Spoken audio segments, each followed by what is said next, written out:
Over the last several days, we've seen significant gains made by ISIL, a terrorist organization that operates in both Iraq and in Syria. Very prowess. They are tremendously well funded. Oh, this is beyond anything that we've seen. So we must prepare for everything. Beyond anything. Prepare for everything. Want more? And one of those groups is ISIL. Let's be clear about ISIL. ISIL is a terrorist organization. I've been telling you for 2 years that Islamic extremists are determined to kill you, and telling you for months that ISIS is coming for you. And on top of that, I am concerned about this report about Syrian rebels and the ceasefire with ISIS. Senator but Paul, that's not true. Well, it's not true. It's you want not me to read true. From whether I don't care about the report. I know these people intimately. We talk to them all the time. Has Rand Paul ever been to Syria? Has he ever met with ISIS? Has he ever met with any of these people? No. We're going to have a fight. I don't want to get in a fight with him at all. Yeah. But it's not true. I know these people. I'm in contact with them all the time. Good evening, sir. Good evening. ISIS, what are we going to do about it? Kill them. In the strategy to degrade and ultimately destroy, our objective is clear, and that is to degrade and destroy ISIL so that it's no longer a threat, not just to Iraq, but also to the region and to the United States. And in the end, the unanimous opinion was that ISIS poses such a significant and growing threat that degrading its ability to do harm just isn't enough. We're providing the president with those options to degrade and destroy ISIL's capability. That's the end game. Degrade and destroy, not contain. No, it's not contain. It's exactly what the president said. Degrade and destroy. And when that's finished, they should know we will follow them to the gates of hell until they are brought to justice. Because hell is where they will reside. Hell is where they will reside. Baghdad, 2003. American and British troops invade Iraq. The night sky turns to day as hundreds of bombs find their targets. Tanks roll down city streets. In a few short weeks, the Iraqi military is crushed. The mission is said to be accomplished, yet American troops remain there for more than a decade. Some experts have a shocking theory why U.S. soldiers remained for so long. Iraq has long been known as the location of one of the oldest Stargates on planet Earth. Current theory on the Iraqi Stargate places the device beneath the ancient Sumerian city of Ur, the first great city of the world. It is also the site of the Sumerians' grandest temple, called the Great Ziggurat.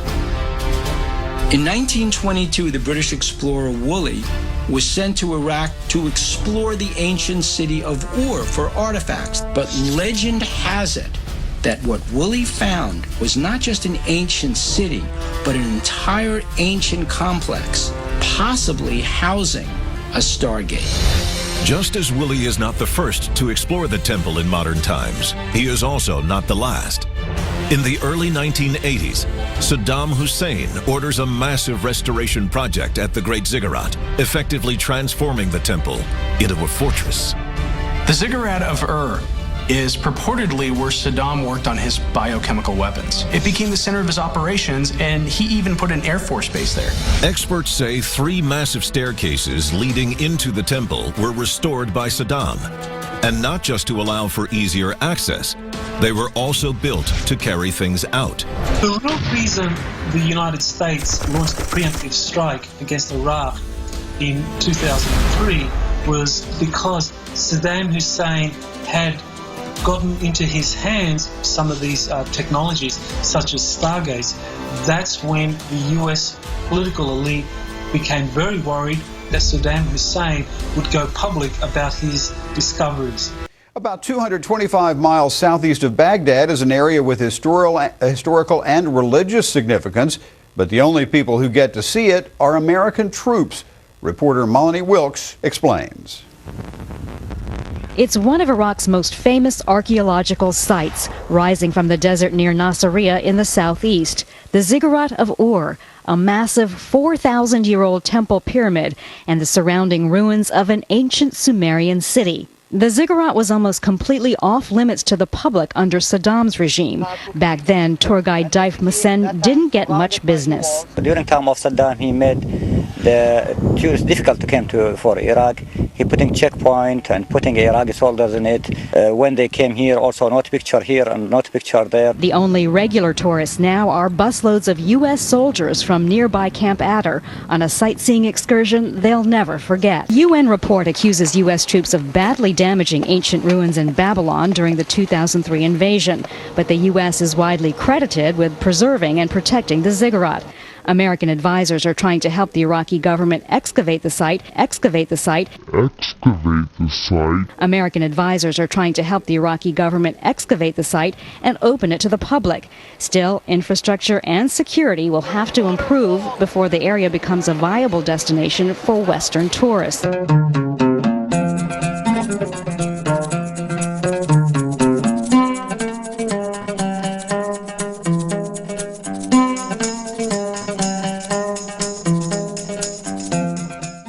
So we're standing at the bottom of the stairway to heaven,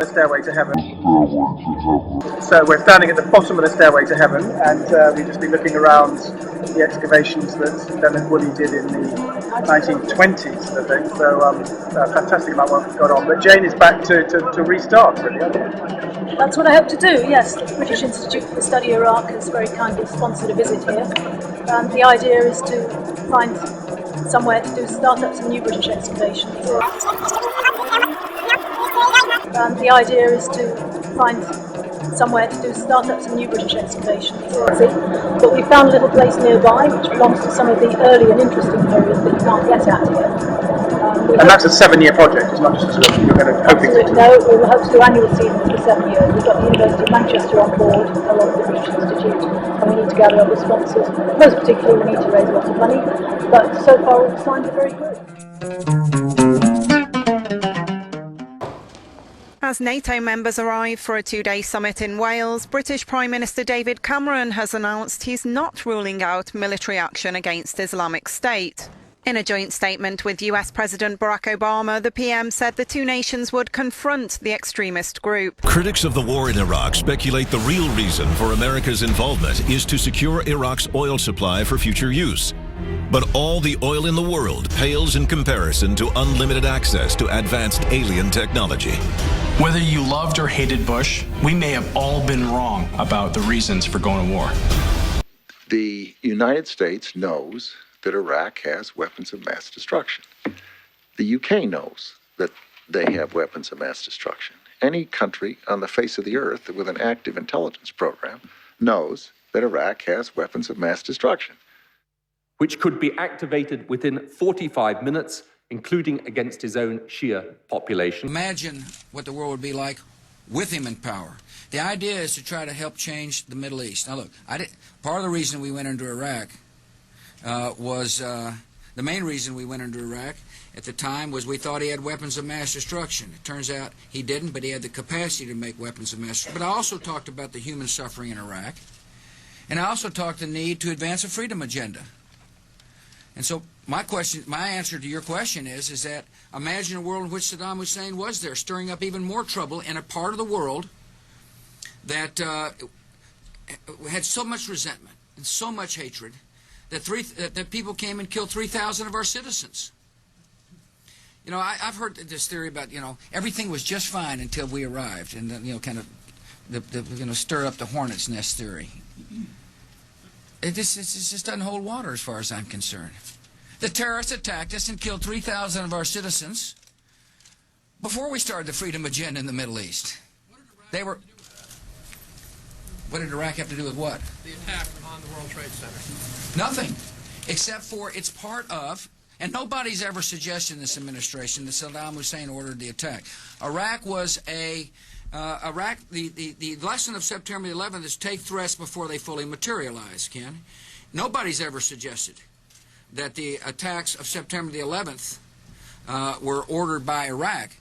I have suggested, however, that resentment and the lack of hope create the breeding grounds for terrorists who are willing to use suiciders to kill to achieve an objective. I have made that case. And one way to defeat that, defeat resentment. Today I authorized 2 operations in Iraq.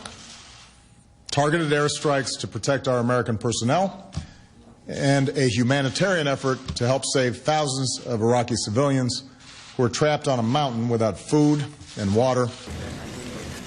The UN Security Council has authorized a no-fly zone over Libya. 10 of its 15 members voted in favor. There were no votes against, but China and Russia were among 5 abstentions.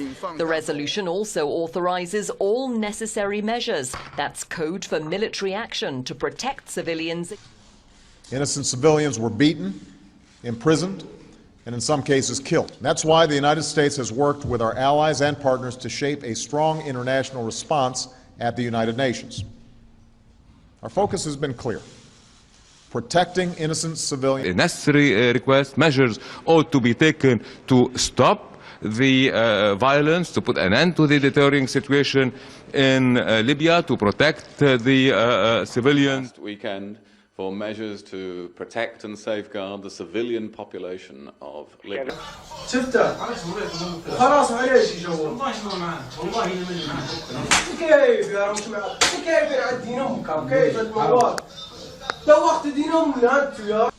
Innocent civilians were beaten.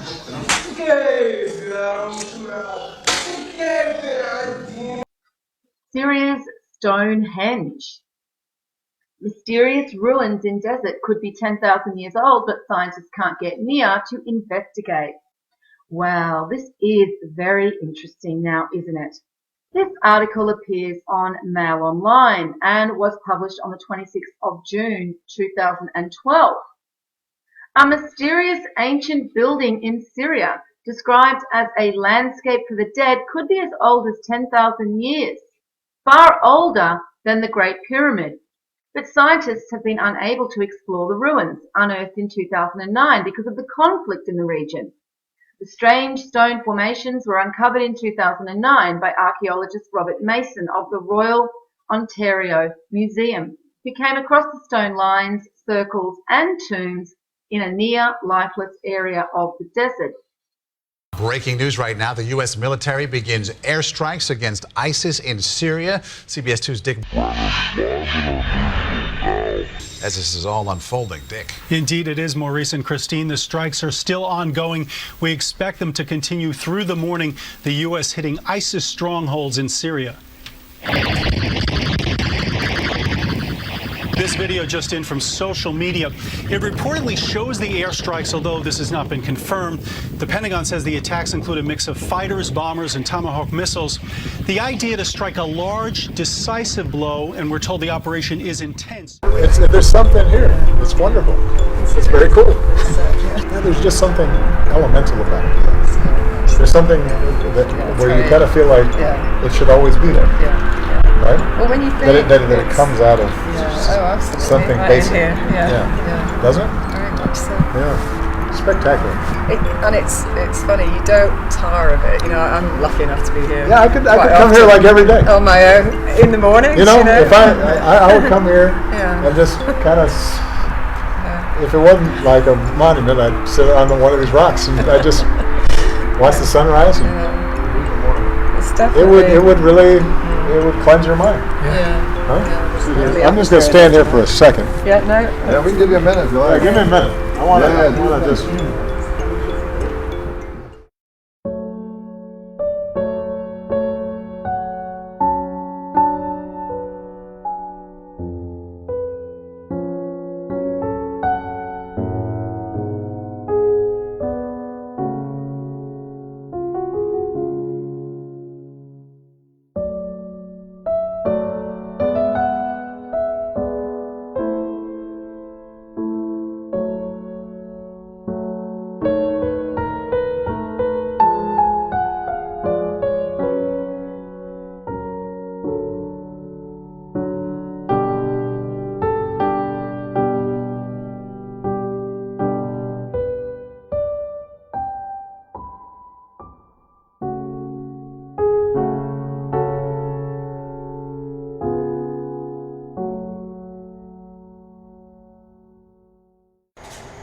The reason CERN's known around the world.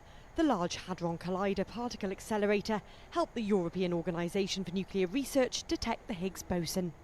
100 metres underground, inside the LHC, 2 high-energy particle beams travel at almost the speed of light, guided by superconducting magnets before they're made to collide.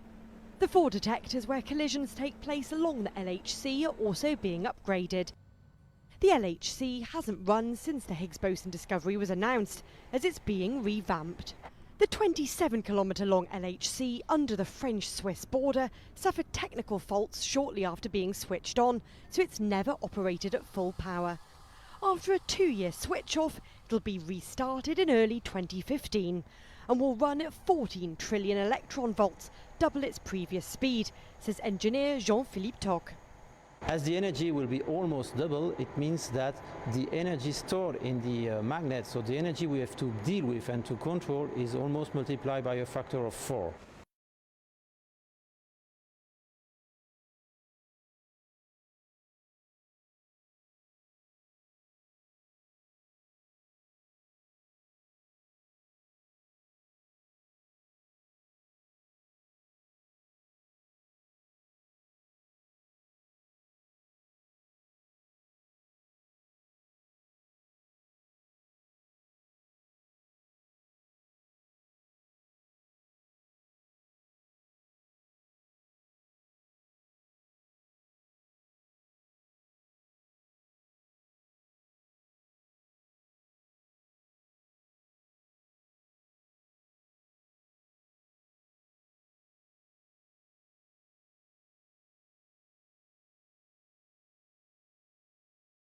And when that's finished, they should know we will follow them to the gates of hell until they are brought to justice.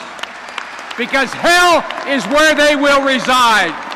Hell is where they will reside.